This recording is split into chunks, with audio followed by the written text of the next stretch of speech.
Hello and welcome to Protect Microsoft 365 Data with Immutability and Monitoring. Today's webinar is sponsored by Veeam and produced by Actual Tech Media.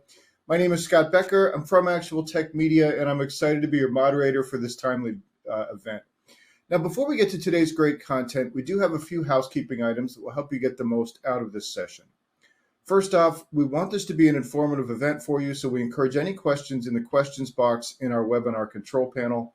Not only will we have team members responding to questions during the live event, but we'll also have a dedicated Q&A session at the end of the presentation where we'll discuss in greater detail some of the top questions that you ask. A Q&A panel is also the place to let us know about any technical issues that you might be experiencing.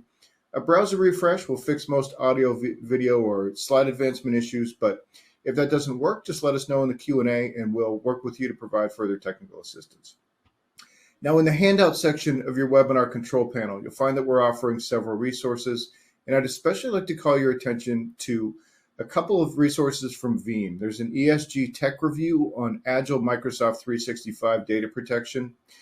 There's a free 30-day trial. There's a technical guide on Microsoft 365 backup and a white paper on getting started with Microsoft 365 backup. So I encourage you to access those resources now and share them with your friends and colleagues. Now, at the end of the event, we'll be awarding a $250 Amazon gift card to one lucky registrant. Of course, you must be in attendance during the live event to qualify for the prize.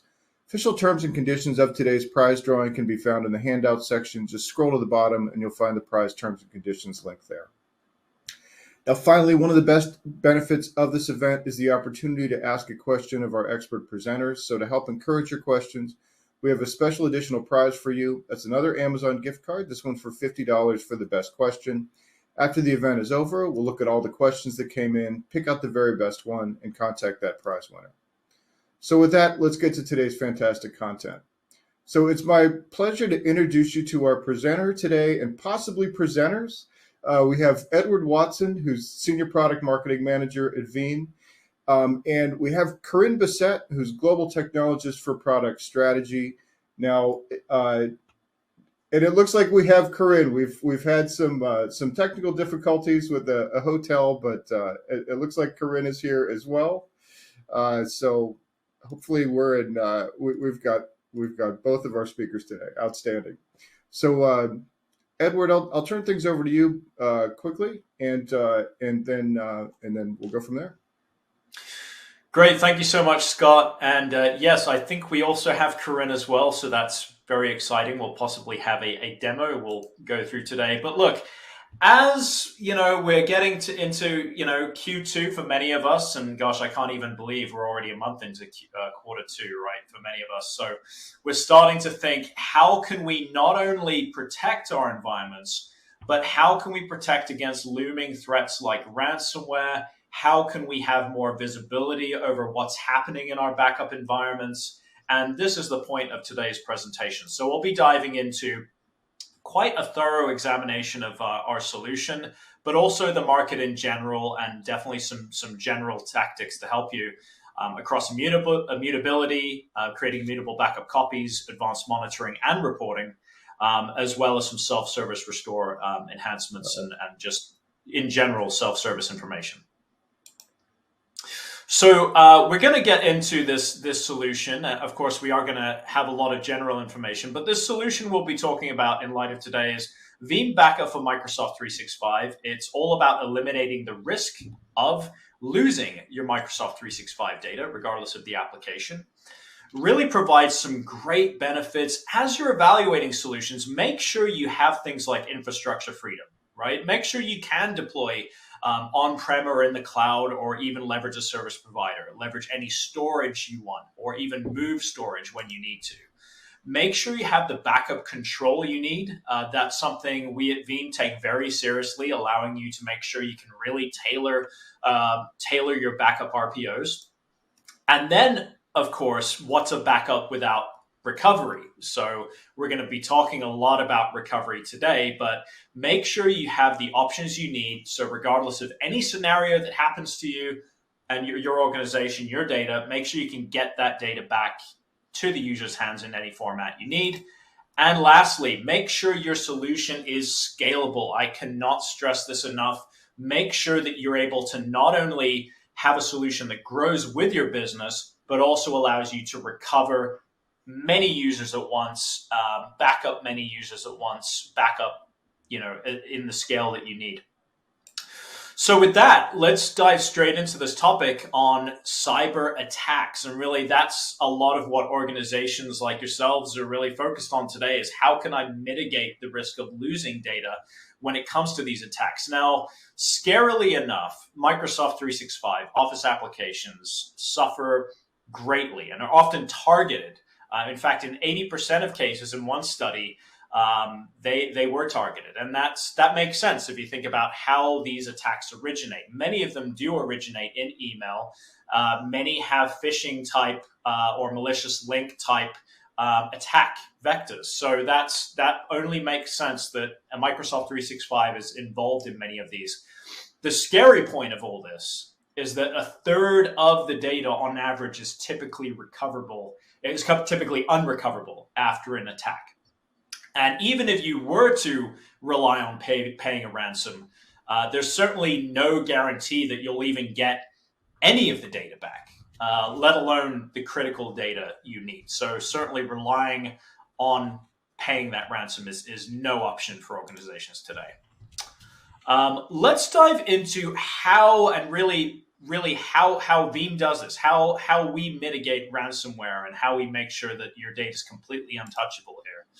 So ultimately, we're all about making sure you have peace of mind. That data is out of reach. So what we're doing is essentially making this data ransomware proof. We're making sure it can't be changed, can't be altered, cannot be deleted in any way, shape, or form. What we're establishing is essentially true data separation. And so you've got your primary backup, you've got your backup copy. So you've got it completely, not only separate from your primary backup, but you're essentially also have that immutable capability built in. And of course, all of this it makes sure, or basically allows, that you can recover that data with confidence that nothing is missing. So I'm going to hopefully pass this along to Corinne, if we're able to hear Corinne. So I hope you're able to hear me all right now. It was a Absolutely. bit of fun getting this set up last minute. Now, the beauty that comes with our immutable backup copies is actually the beauty behind object storage as a whole, which is with the object block. We tapped into that technology and allow you to lock your backup copies so that no one, including your administrators, people at the facility owning the backups, including yourselves, if you decide to do an on-premises version of these object storage, can do any type of alteration to the data. And with this version, we've expanded it beyond just the Glacier and cold types of storage to anything you can throw at an S3 type of repository or Azure Blob. Now, going a step beyond this, you can have a separate retention type. The objects remain immutable for the duration of the defined retention, separate completely from the primary backup job, which is great in those compliance types of conversations. Great. We have, we're glad to have you here, Corinne. Sounds good. So next we're going to touch on, and of course, Corinne hopefully will be able to give us a demo on the immutable backup copies in a bit. But let's round off with the self-service restore portal enhancements. And really, many of us are just, so busy with our everyday, we got maintenance, we got different jobs coming up, we got different fires we got to put out. And ultimately, we want to be able to hand off and delegate different operations when we can, right? And I think for many admins out there, and maybe Corinne, you'll agree, I hear this all the time, where it's like, for those routine restores, for those maybe less urgent, less critical restore options, let me just give that to the user. Let me just let the user handle that. So, I mean, what are your thoughts on that, Corinne? So I wouldn't even just say the less critical types of restores. I'd say delegating out to elevated users on a whole allows you to take the load off the administrators and giving access to people to shared resources. You don't want to give site administrative access to someone that just needs to do restores of, say, a Teams backend, a SharePoint backend, when they get access to the entire organization with that one elevated privilege in your organization. Yeah, it makes sense. So with this latest version of this product, with Veeam Backup for Microsoft 365, we have support for Microsoft Teams. Prior to this, of course, we had the Exchange Online, SharePoint Online, and OneDrive for Business. So this Teams support has been really a long time coming. And we also have 2 other additions, if you want to take us through those, Corinne.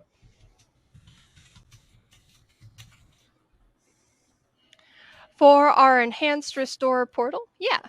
So our enhanced restore portal is really one of my favorite features that we have out there personally, not just for the separation that you get from the server in order to do your restore processes, but for the fact that we have a very new shiny restore process that you get to do point in time restorations and a shopping cart.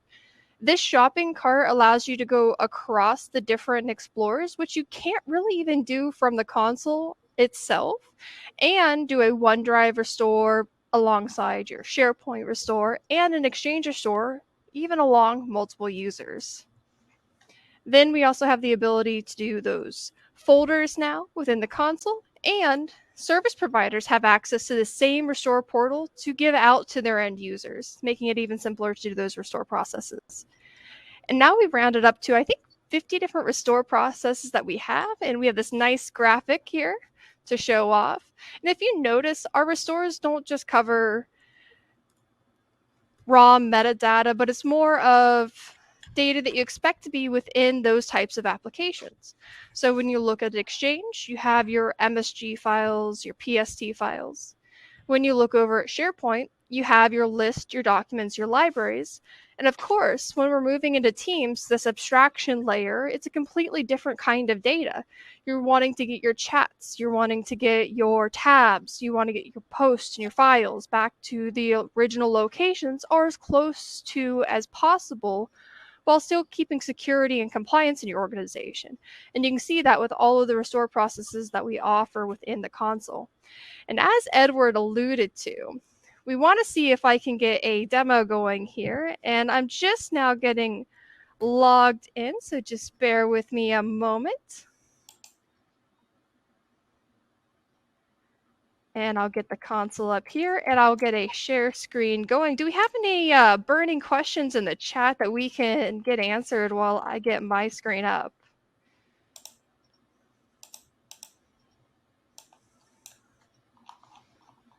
Let's see. We do have a couple coming in already. Yeah.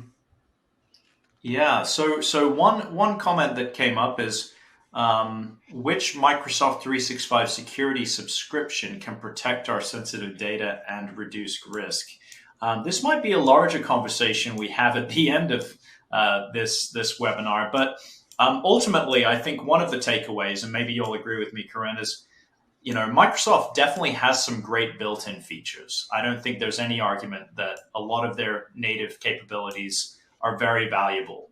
But ultimately, what they don't provide is they don't provide a separate backup solution that the likes of Veeam has. Something that allows you to completely have a separate copy of the data that you can easily restore from if something goes wrong. That's in very simple terms. I'm sure Corinne could maybe add some technical color on that, but in simple terms, that's the difference. So I think that is a great overarching kind of description from the Microsoft. Backup is one aspect of that conversation. Now, they do have security and compliance features, of course, and we never want to negate having the proper backing to all of that in your environment. And they do offer different levels to their license on their side. We are not Microsoft license experts in any sense when it comes to that, but if you do want to look at the higher E3 and E5 license, you do get advanced e-discovery. your tags that come with that, and access to deeper dives within those tags. But again, they are no replacement for a backup in your environment. I'm working on getting the share up here on my screen now because the environment is in fact going. And I'll go ahead and share my entire screen for a little bit of simplicity here. So bear with me. Okay. And let me know when you can see the screen. Yep, we can see it. All right. So first of all, I want to call out how easy it is to get an object storage added here now with that object lock. And within the repository here, you can add anything again that is S3 compatible, and I want to highlight that, but you can still have Amazon S3, Microsoft Blob, as well as IBM Cloud and Wasabi directly from the console.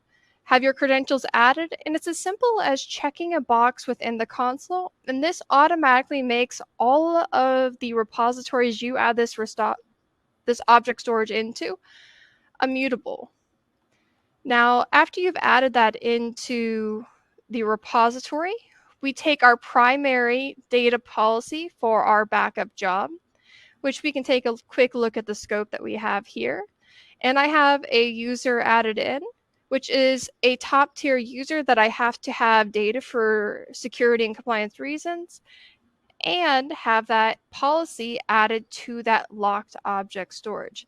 Now, anything sent to this locked object storage is going to be copied immediately, but you do have flexible options around being able to do daily around certain times or periodically if you want to do it on a rotation schedule, and then block off windows if you're bringing it back down on-prem that allow you to negate certain business hours if you want to mitigate load on your network connections. In this case, I even have this going to a local locked storage repository, so I'm not even sending this out of my domain. I'm bringing the control back to my on-premises environment, and I'm making it immutable from any type of attack being able to modify that data. The next thing I want to take a look at here is actually going to be the self-service restore portal. In this case, I am an elevated user in the self-service restore portal, which means I have access to not only restore my own data, but I can restore data across the line for anything backed up within this server that I've connected into, including the SharePoint sites and new, which is the Microsoft Teams. So I'm going to go ahead and click on the Microsoft Teams here, and then you can change the restore points here. And I'll go ahead and log back out and re-authenticate. I had a session going here from my previous restore portion. We'll go ahead and let it log out.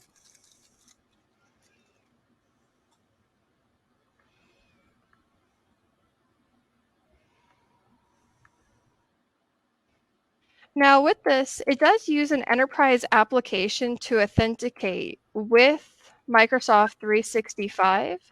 And this Microsoft 365 authentication uses an enterprise application and APIs on the back end. So there is no direct username and password that is passed to the server or over the network in that case, because I'm actually using an authentication with the Microsoft logon. And let's type that here.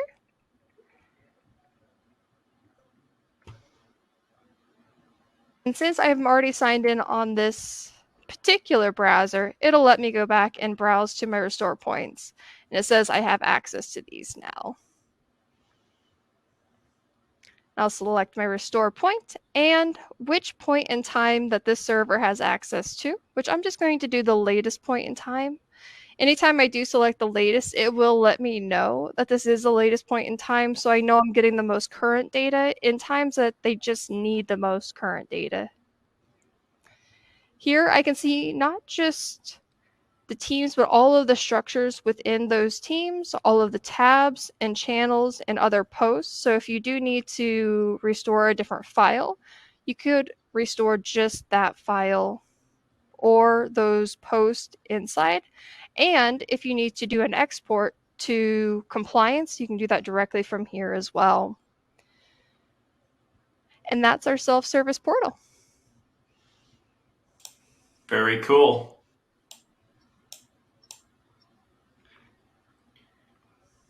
All right.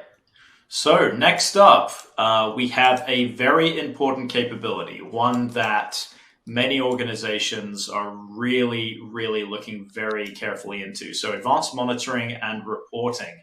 So why advanced monitoring and reporting? Well, I think many of us have been in this situation. What is actually happening with our backups, right? What's going on in that backup environment? Are there any issues in our backup environment? Maybe you've got a boss asking you, if you have certain backups running, what's going on? And can we meet our RPOs? Can we be absolutely certain that if something goes wrong, we're losing as minimal data as our business really demands that we do so? Can do. So with that, advanced monitoring allows you to essentially proactively, and I think proactively is a very good word for this, because we never want to be in a situation where something goes wrong within our backup environment and we're clamoring to make sure that we can fix it.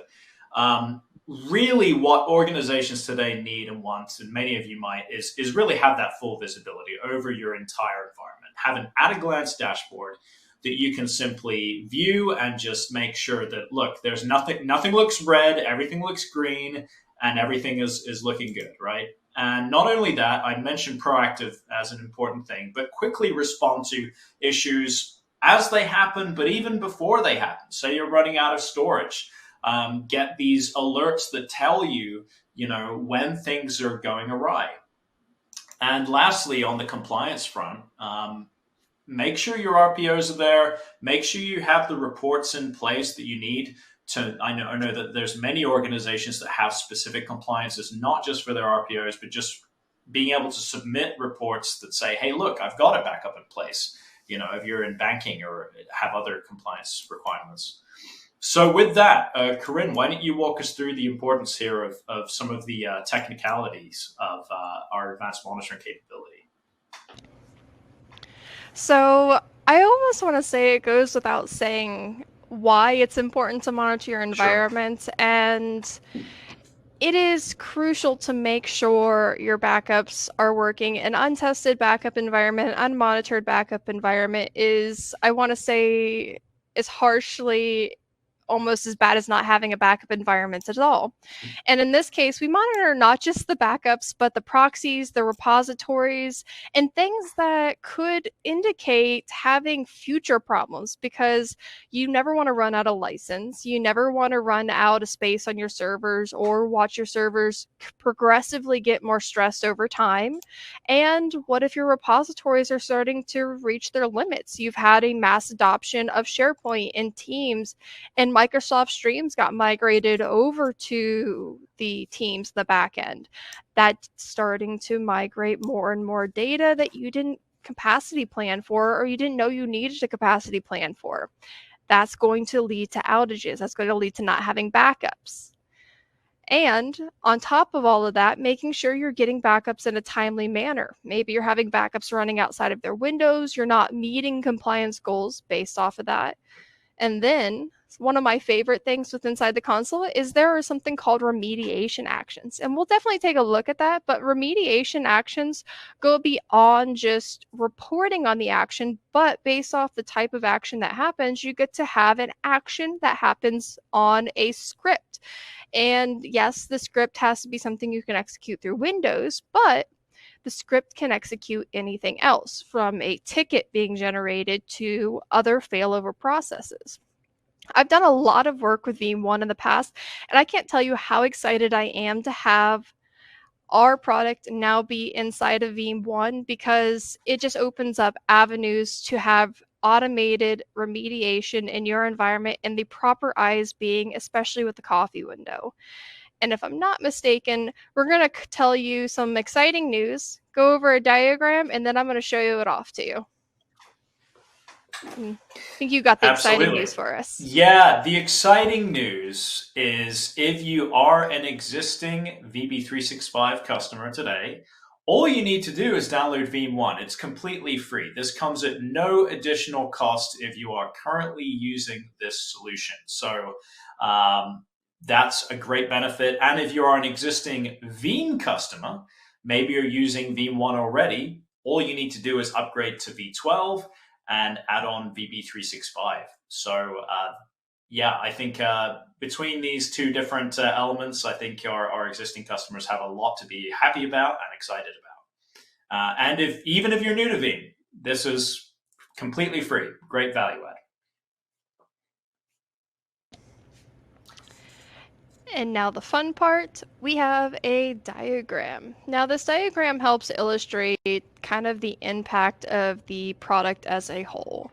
And to start off with, we have the core server here, which is adding in not just on-premises environments, but the cloud environments into this same console. Then we're able to do multiple organizations. So if you do have like a campus style environment, an enterprise environment, or an acquisition situation, you're able to pull those into the same console here, then port off to a repository that makes sense, whether or not you're moving to a cloud. So you're doing a public versus private versus somewhere in between of a Amazon S3, IBM Cloud, Wasabi, or pulling it back down to your local environment on an S3 or local disk. You have choices. And we don't force you to move all of your data to one of these or the other. You're able to move part of your data if it makes sense to move part of your data. Say all of your volatile data goes to a public cloud because you need to be able to expand it. Volatile meaning it can explode overnight. So your SharePoints, your OneDrives, things that can be terabytes overnight of data added. Next, anything that is sent to an S3 repository can be moved out to an S3 repository or an object storage repository. That means an any-to-any object storage repository is possible, including cross clouds. So those rivals out there, the top two competitors, you could move data between those if you choose, and having that security layers in between. Next, having the multiple restore options. And we do have the 4 explorers on the background that work directly with each of those content types from Exchange, SharePoint, OneDrive, and Microsoft Teams.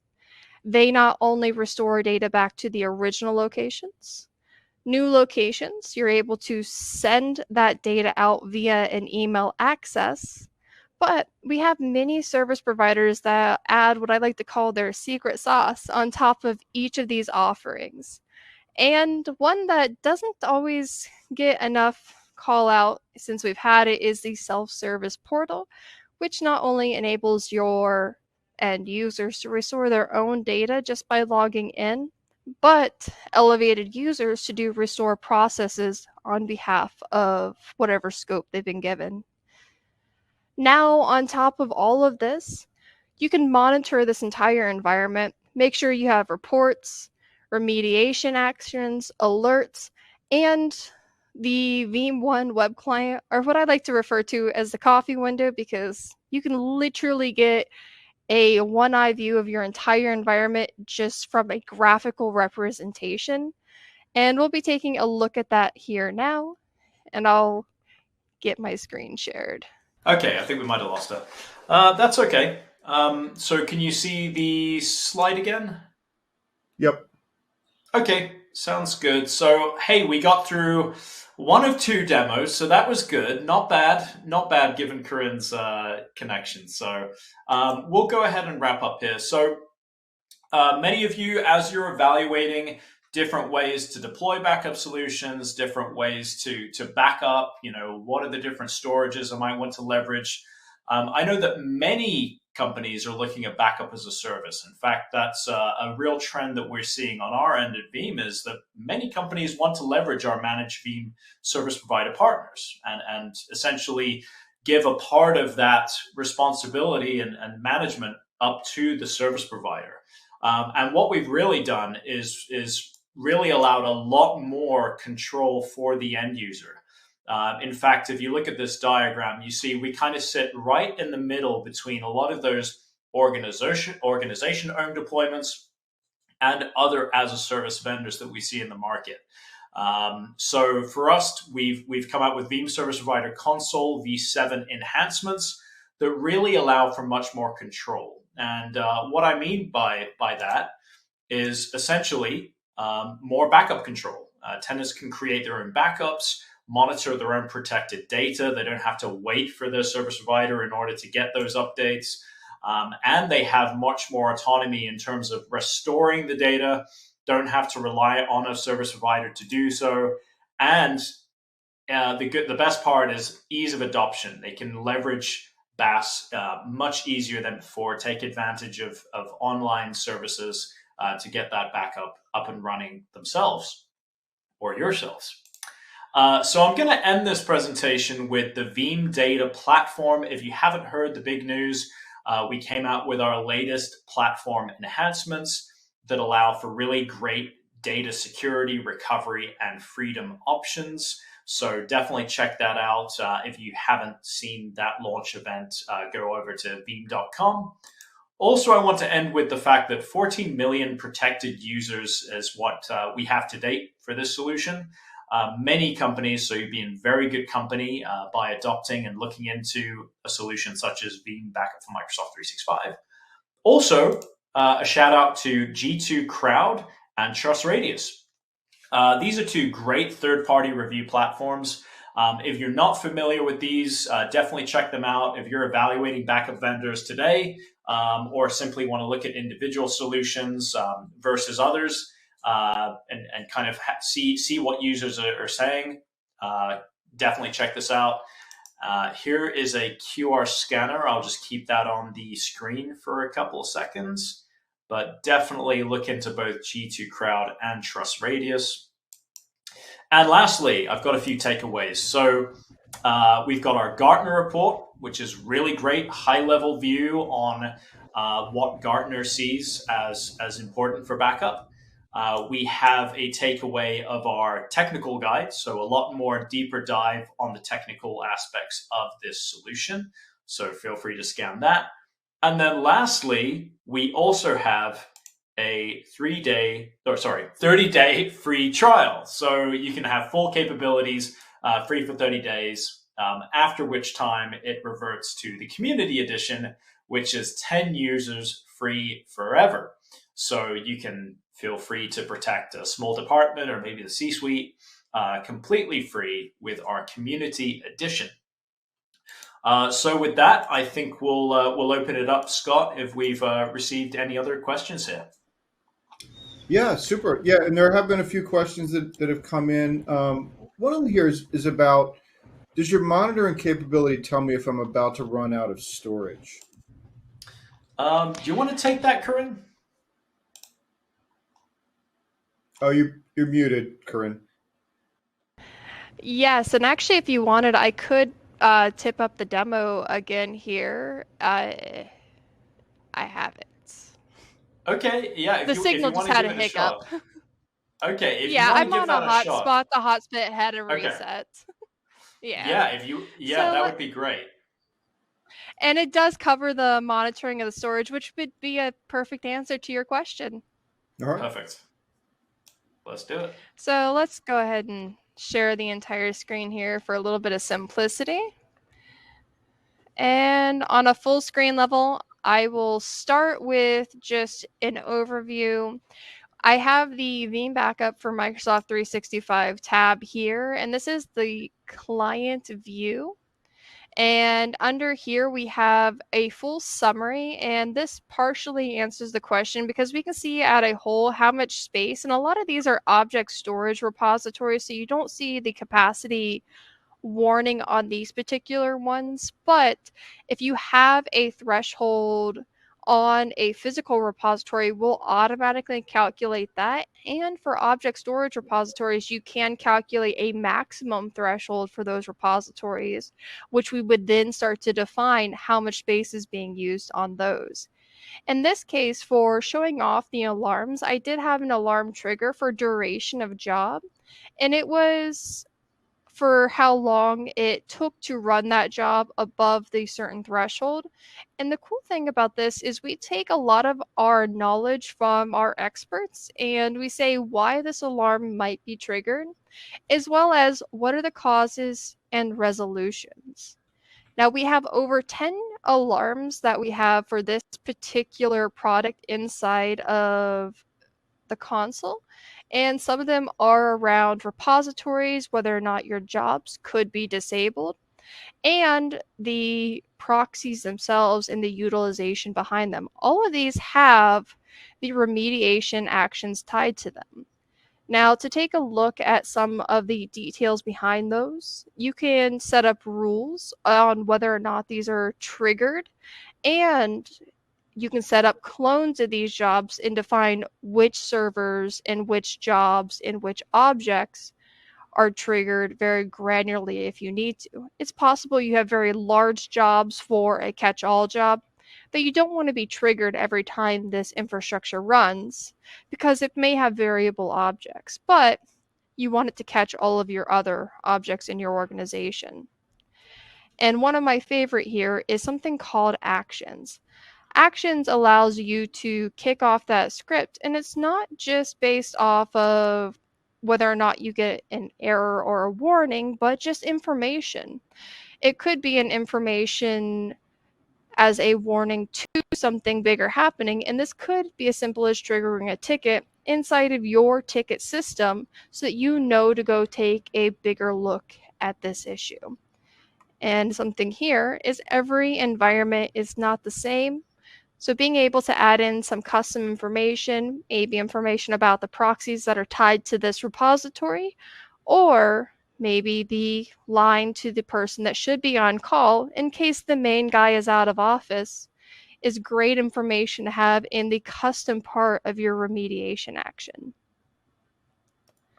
Next, we're going to take a look at what I like to refer to as the coffee window, but is actually called the Veeam 1 web client. This is the web client version of Veeam 1, and this is the default configuration for the dashboard, but you can custom configure this dashboard to be able to tailor to your need, and you can create multiple versions and share this out to anyone that needs access to this dashboard.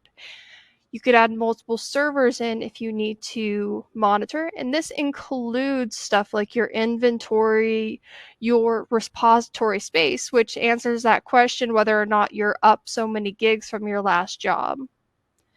Next, we have reports, where you could run custom reports and schedule custom reports to be run directly from this console without ever giving access directly to the server.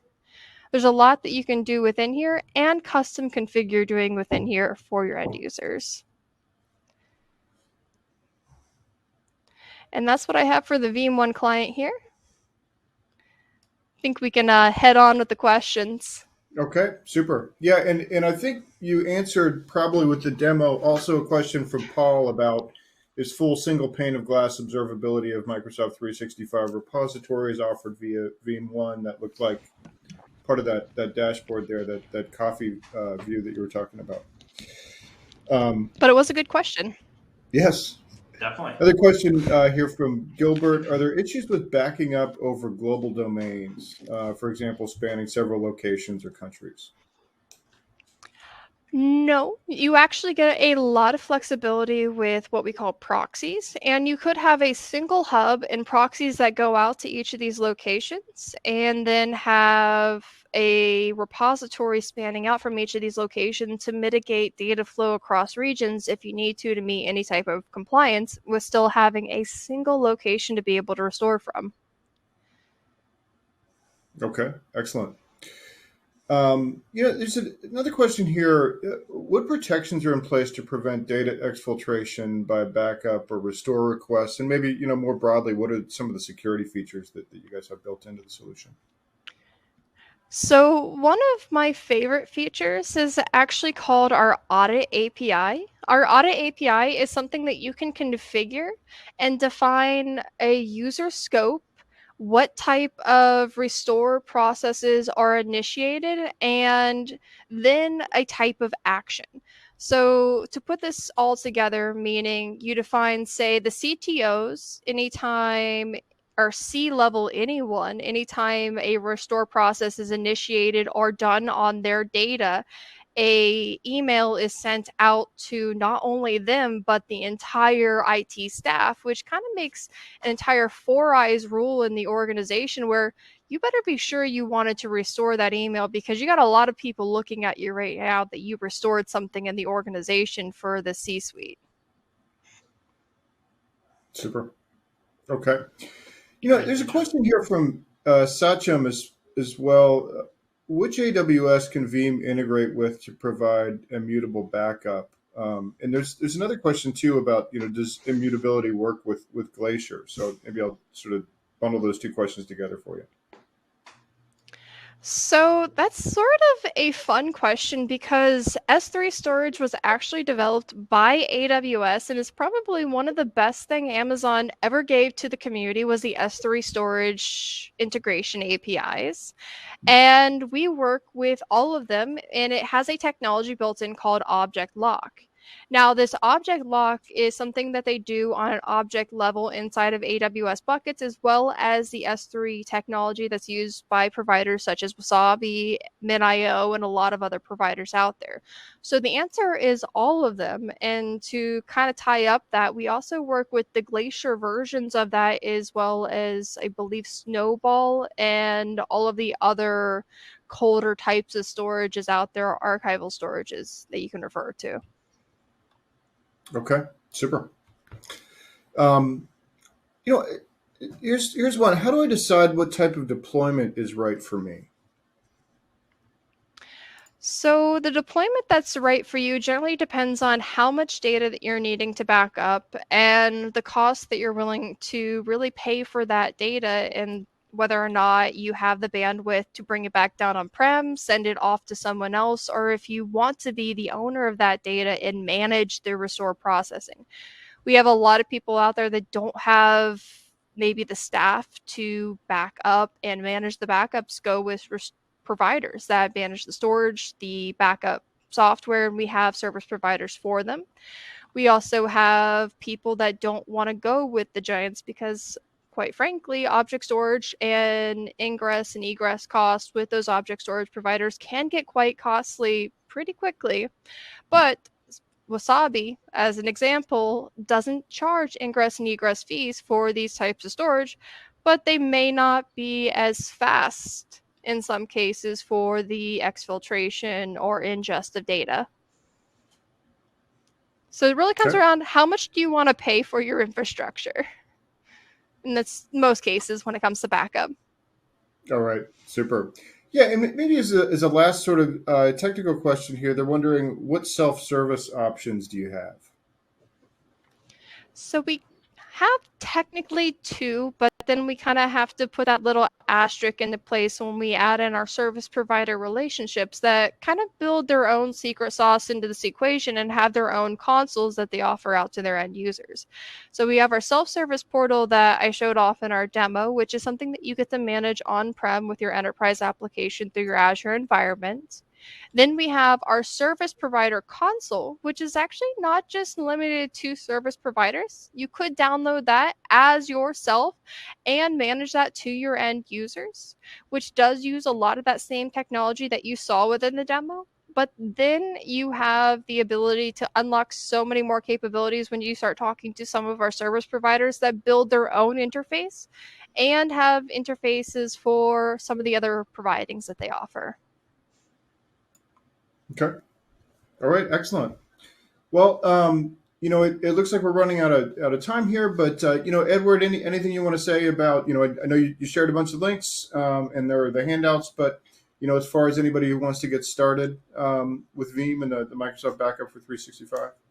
Yeah, I mentioned we're in Q2 of 2023 for many of us, right? So I think a lot of the data that I'm looking at is pretty scary. It indicates that there's still at least 40 or 50% of you on the phone call today that are not yet backing up M365.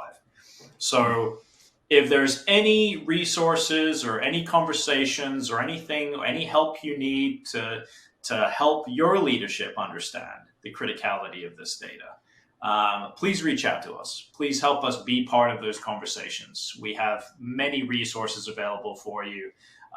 Obviously, we're in the business of selling backup, but more importantly, we're in the business of protecting your critical data.